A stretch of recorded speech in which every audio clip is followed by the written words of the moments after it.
sun, moon and stars. Without these celestial bodies men cannot thrive.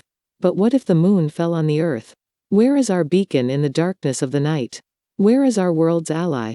The blade of Era is our hope. While imitating the sun's light, this prince of the celestials honor its father, shining with the stars of heaven. Burning orange, passion red perfect gold as his phases against the eternal war of darkness. Many asteroids have tested its durability, but the sword flexes its rotating strength. Majestic and technically advanced, it is the height of human advancement among the stars of wisdom. As the planet's nocturnal guardian against the darkness, the moon is forever observant, active, and reflecting light of hope.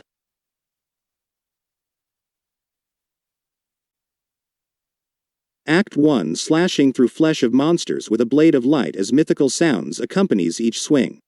More and more metallic creatures charge against me fiercely. Fighting for our freedom in a blizzard of woes, Hector, Chim and myself is all there is to stop the aggressive onslaught of chaos. How many more are coming? Hector asked tiredly. It's almost over, I replied, as I roundhouse kicked my opponent in the face. 20 monsters charged at us from the ground for entering their foolish territory and only appear if humans leave town or go in their direction. Cutting down these mechanical creatures one by one, I noticed Hector getting pounded to the ground aggressively by 2. Use your lance, I yelled, while dodging metallic claws to my face. Chim rushes to his aid using his shining black dagger to stab one from behind and cuts the head off the other with his weapon. Hector then gets up from the pummel shooting arrows of light at the remaining foes. After 5 minutes of fighting this rigorous battle, we all felt relieved that the event was over as the bodies of the evils melted away. All this trouble just for medicine, Hector said tired. Chim replied, we just need to finish crossing this ridiculously long bridge to reach Val Edge. The moon in which we live on has been under martial law ever since the arrival of humanity's greatest enemy, the Seisma, which are from the world where we are submerged around. No one really knows how this world within a world came about. But the main theory is that this moon crashed to the planet by our second greatest enemy, ethereals. Supernatural spirits that can barely be seen. Pacing through the cold air with fatigue, Hector ran in front of my path somewhat shocked. Your sword, it's shining red and the light producing from it is wavy. What pissed you off for it to turn beet red? Chim asked curiously. I just can't stand the Seisma. They tell us to stay indoors but we can't venture out to get the resources and nutrients that we need to survive. But if we can just reach Val Edge, maybe there is a chance that we can save that girl's life. Just don't overdo it. Without you we are done for. I immediately thought about the people back home that are counting on me to come back with what they need to survive. Then suddenly my beam sword turned to a cool sky blue color. That's more like it, as Chim smiled. Besides the grunt monsters we just fought recently, the Seisma are highly intelligent creatures that enslaved humanity like a swarm 10 years ago. We tried to fight back against the demons but no one has been able to penetrate their super-hardened metal skin till I found this amazing light sword. Only a few know about our specialized weapons that can cut through them as if they were just butter. We recently found out that this moon has hidden supernatural energies that we cannot comprehend till my father who found a natural energy source from a glowing tree deep within the dark forest. He was a researcher of this hidden secret of the moon but because of the Seisma he lost his life that was dedicated to his research. His dying words always stay within my heart at all times. Free the planet with the moon's blessing. 1 year later we are here now to carry out my father's wish, one mission at a time. A. Quit your daydreaming, look ahead. The city that we so desperately tried to reach is covered in a massive pattern dome of light. All 3 of us looked on shocked and confused. Ah great, we came all this way just to turn back because of a gigantic energy shield, typical. Chim said sarcastically. While we stood around confused there was a middle-aged man with silver hair gliding toward us in the air at top speed. Greetings travelers as he descended in front of us with his wind. The scoundrels blocked off the town with some kind of stupid magic while I was away. Why were you outside during Iron Rule? I asked. Our tribe was banished before the evasion by the mayor of this city. We were once just simple miners and businessmen alongside the terrains but we were blackmailed by everyone in the city that turned on us. We take refuge underground near one of the machines that control this big thing. We notice a patrolman flying up to charge the device every week. Chim. Where? Like a compass, there are 4 machines around the city, east, west, north and south. Our camp is on the east side of the town by the power output near the Jose Lake. But be careful, there are sentinels stationed all over the place that will come after you if you are caught in their sights. Take these energy stones with you. It will help you glide longer so you can fly undetected. Sweet Chim said as he took the 3 stones from the man. Wait a minute, Hector said. We can't trust him. How does he know about our special mission? The man smiled and said, just a hunch. He then jumped up once high in the air, then a second time in mid-air and shot forward in the sky. Act 2. Is he joking? Nobody can stay in the air that long. Chim said confused. That was no ordinary Mulian. The Mulians are the so-called inhabitants of this moon. So they say. Let's test it, Hector said. Next we all levitated upward slowly with our focused minds. Then flew towards the east. This will never work, Hector said to me. Woo-hoo. Chim yelled as he was way above us in the air, shot past us like a shooting star. I guess the crazy dude was right. We can stay longer in the air with these stones. Let's try to catch up to him, I said. We then focused our minds and jetted up to Chim's side. What took you so long? Chim said. These stones are amazing. We wouldn't be able to stay in the air this long without these stones. Even though this is cool, it's still a very dangerous risk. The Seisma are killing machines and created to obey strict orders from their superiors. While flying towards the east for 10 minutes straight, a loud spiritual yell noise filled the air. Ethereals, we got company, Chim yelled. We stopped flying forward and started to just float in the air.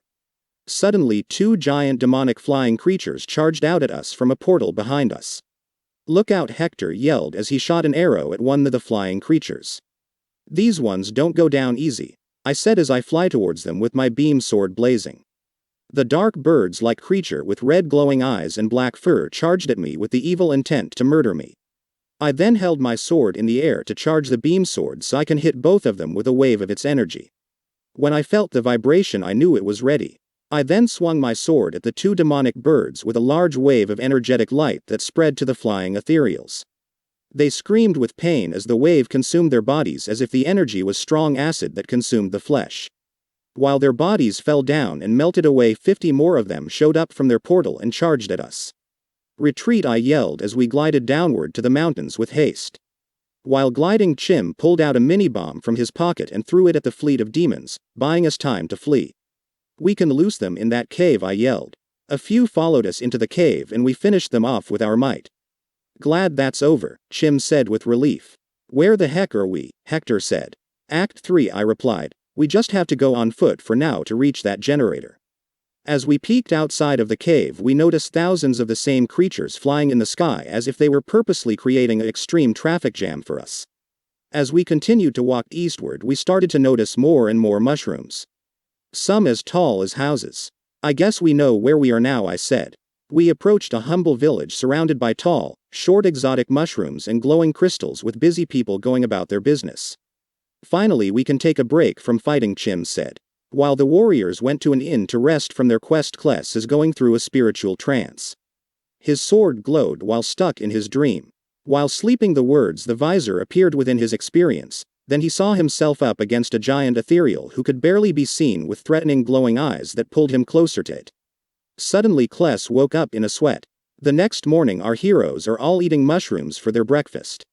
Hector noticed Kless looking disturbed while eating in slow motion. What's wrong? Hector asked. Imagine if all of the citizens of Mira lived in this town filled with mushrooms. None of them would be starving now. Hector looked back at his plate of mushrooms sadly. They don't want us to survive.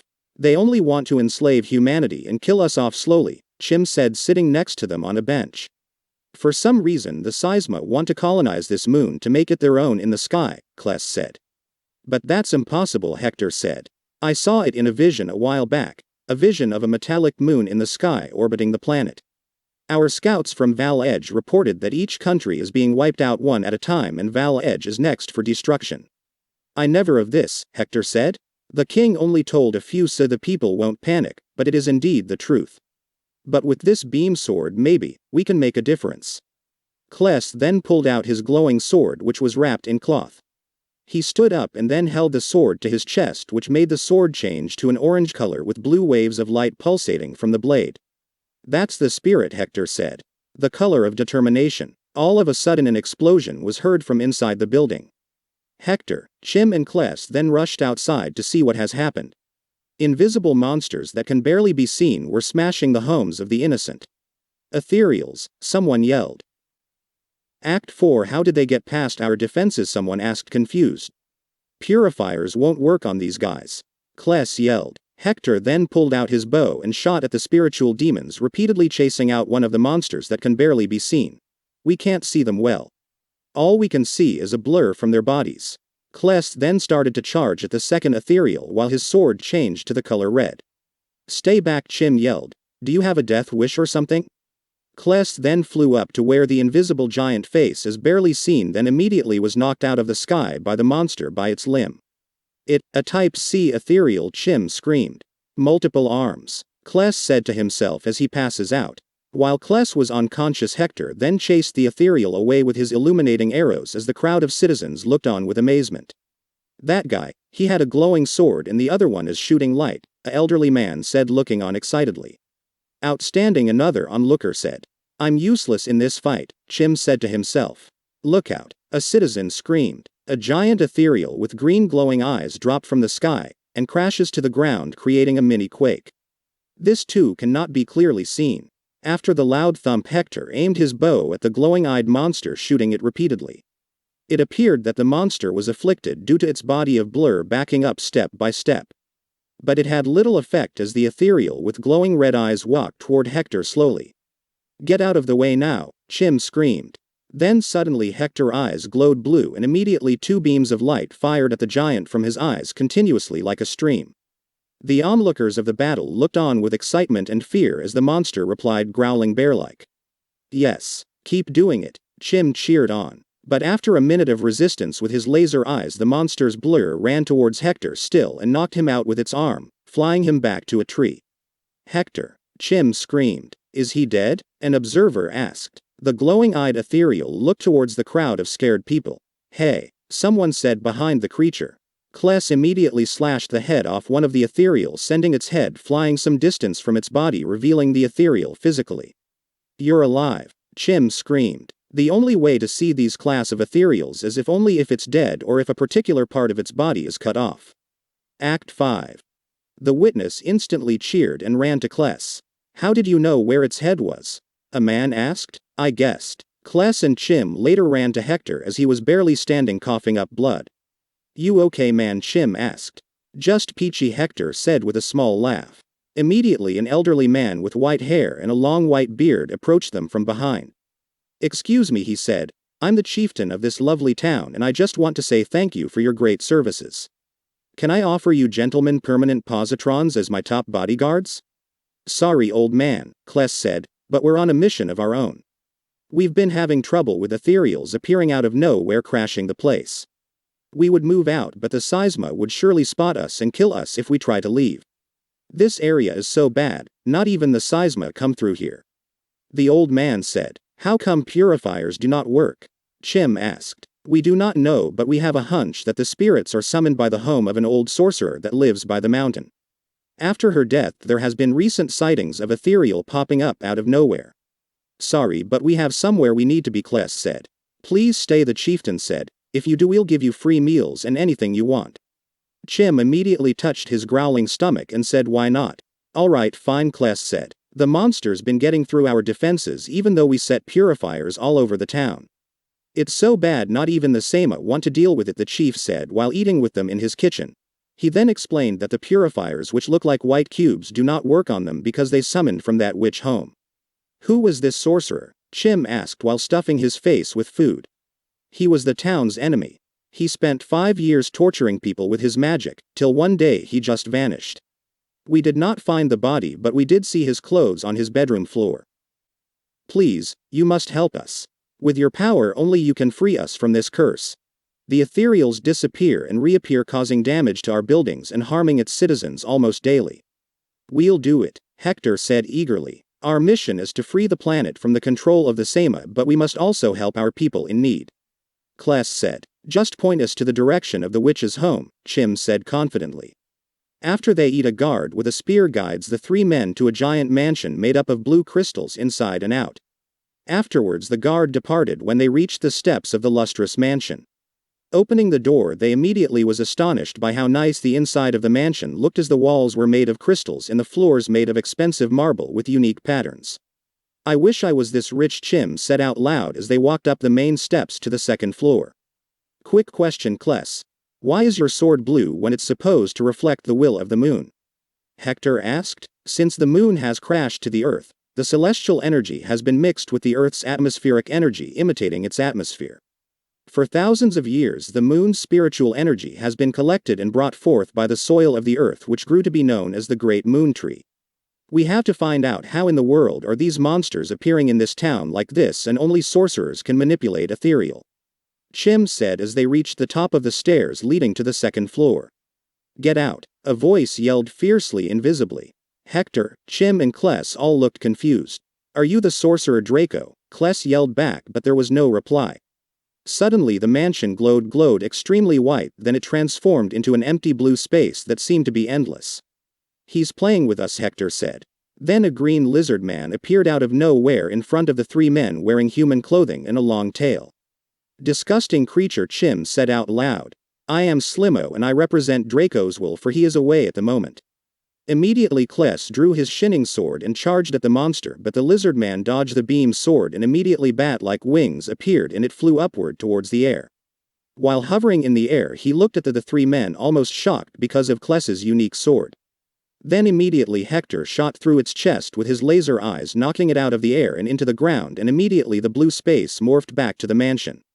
"What's going on?" Chim asked, confused. "These beings can change the environment with their deceiving magic," Kless said. "I heard my father talking about these creeds once before. Like the chameleon, instead of camouflaging themselves, they can camouflage physical space around itself. There's so many ethereals out there, we only know a fraction of what they can do. At least now we know that somehow they are influencing this town's physical space. Let's look around some more," Hector said. After 20 minutes of searching for clues, finding nothing, the team decided to give up the search.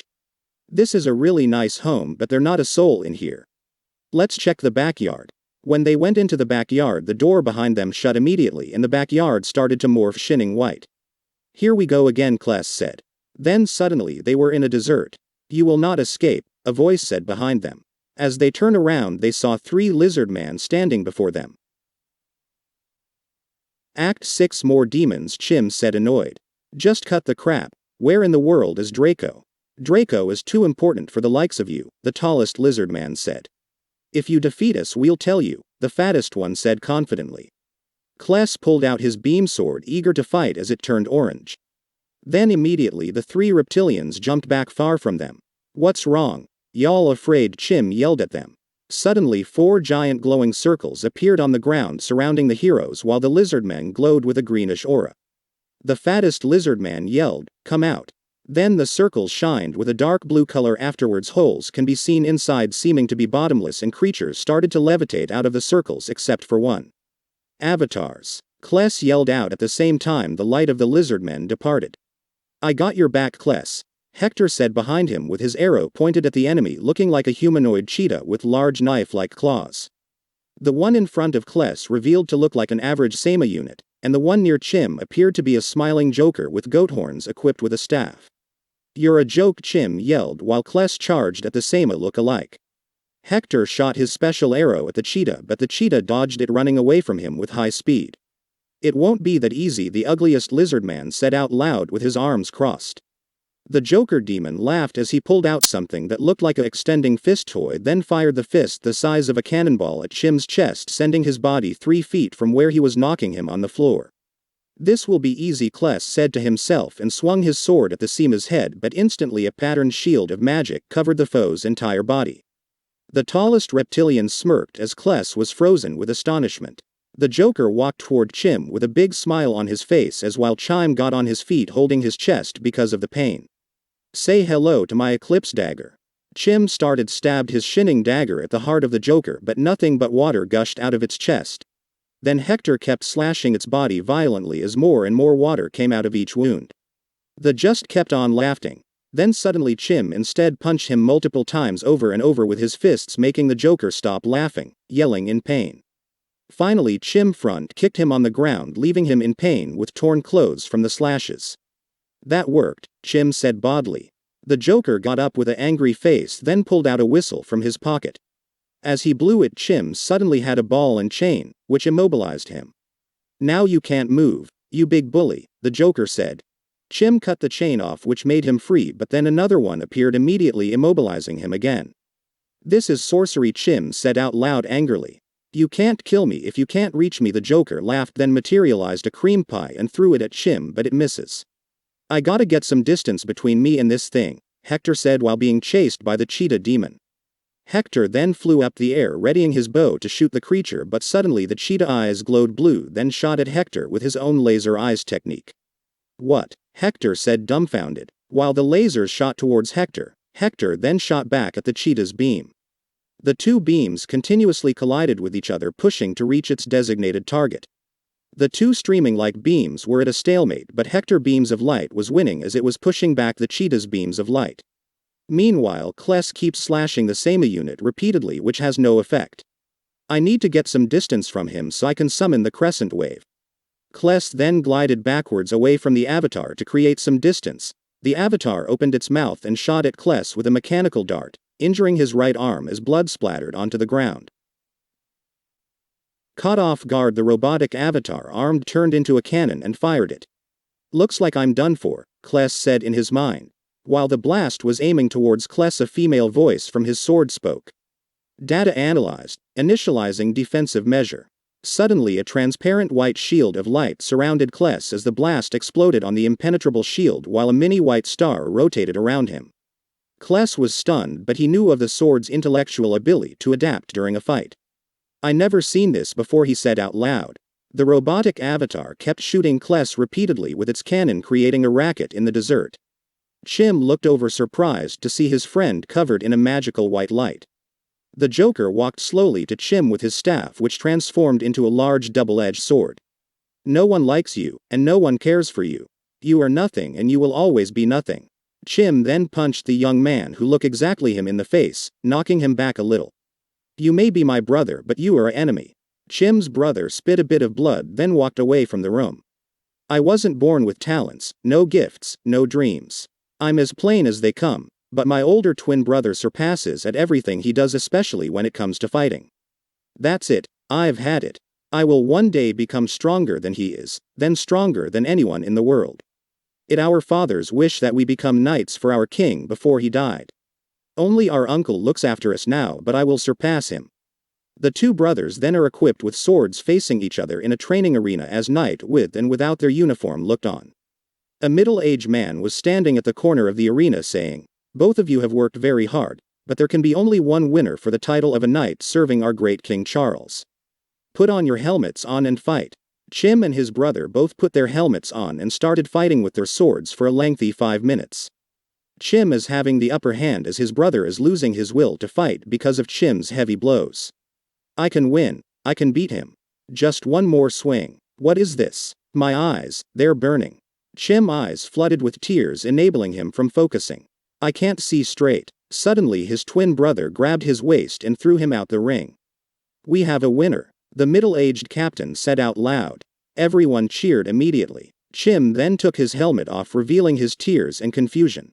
The few of the knights mocked Chim, for they thought he was saddened. Aw, little baby, one knight said. You're just not strong enough, the captain said as they went their way. Everyone left the arena, leaving Chim alone. My eyes, what is wrong with me? Chim then looked inside of his helmet and noticed a pad filled with powder taped inside the top of his headgear. This angered Chim as he rushed outside to chase his brother. Chim ran to the opposite side of the arena to the meat hall where everyone was calibrating the false victory. You cheater. Everyone was too drunk to notice Chim's anger but his brother, who was eating at a large table with his friends. No one likes you, and no one cares for you. You are nothing and you will always be nothing. His friends laughed and mocked Chim, then one of them mocked him again sarcastically. Hey everyone, he's crying like a baby. Babies can't become knights, can they? His brother said, mocking him. Chim then stormed off mad as he threw his helmet to the ground while everyone in the meat hall was laughing at him.